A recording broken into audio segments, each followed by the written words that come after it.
Realisasi penerimaan pajak hingga 11 Agustus 2025 baru mencapai Rp996,5 triliun atau 45,51% dari target tahunan sebesar Rp2.189,3 triliun.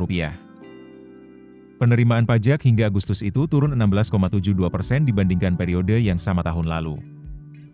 Penyuluh pajak ahli Madya Kanwil DJP Jawa Barat 3, Waluyo, menyatakan sisa waktu 4 bulan menjadi tantangan berat bagi pemerintah untuk menggenjot penerimaan pajak, terutama di tengah perlambatan ekonomi global dan tekanan harga komoditas. Sementara di sisi lain, pemerintah bertekad untuk menggencarkan belanjanya di semester 2 ini. Untuk mendorong penerimaan, pemerintah menerbitkan sejumlah regulasi pajak baru pada paruh kedua 2025. Kebijakan tersebut mencakup pajak atas aset kripto, pajak transaksi emas melalui bank bulion, dan penunjukan marketplace sebagai pemungut pajak. Namun, pengamat pajak Center for Indonesia Taxation Analysis, CITA, Fajri Akbar, menilai kebijakan ini tidak akan memberikan lonjakan signifikan terhadap penerimaan negara. Menurutnya, PPh dari kripto maupun bank bulion hanya memberi tambahan terbatas.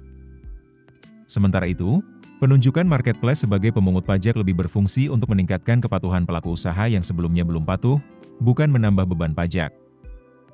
Fajri juga menilai target penerimaan pajak 2025 terlalu ambisius karena sebelumnya bergantung pada rencana kenaikan tarif PPN menjadi 12%. Pemerintah akhirnya hanya menaikkan PPN untuk barang mewah, sehingga potensi penerimaan dari kebijakan tersebut tidak sebesar yang diasumsikan. Direktur Eksekutif Indonesia Economic Fiscal, IEF, Research Institute, Aryawan Rahmat, juga memandang 3 kebijakan pajak baru tersebut terlalu kecil untuk menutup selisih penerimaan dengan target APBN.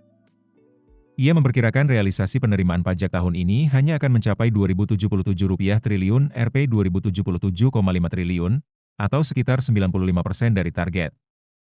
Download aplikasi Kontan sekarang di App Store atau Play Store. Keputusan bisnis terbaik datang dari data, bukan tebakan. Mudah berlangganan Business Insight dengan subscribe with Google.